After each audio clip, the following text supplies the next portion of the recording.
ago in the wintry north, an army of demons emerged from beneath the icy ground and spread darkness and despair across the land. Astride their monstrous spiders, flanked by giants, they wreaked havoc on the innocent, slaughtering thousands. All hope was lost until the fearless warriors of the first Night's Watch drove them back into the wintry mountains and built a magic wall to keep them from ever invading again.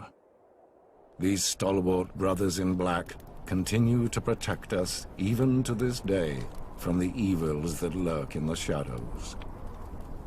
An absurd lie. A fairy tale spun by many a wet nurse in the north. To be sure, a giant wall does exist. The triumph of engineering, perhaps, but not of magic. As for the Night's Watch, there may have been a time centuries ago when there was prestige and honor in the miserable monastic life of a black brother. But now, the wall has become a glorified penal colony, full of outcasts, criminals, and assorted ne'er-do-wells.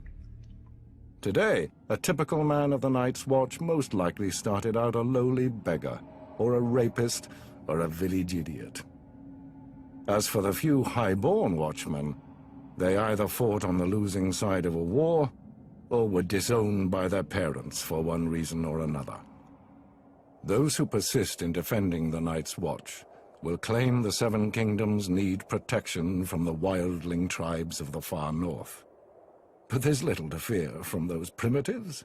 They're a nuisance, but not sophisticated or powerful enough to be a significant threat to the realm.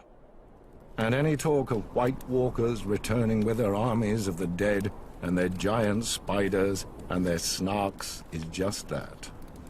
Talk.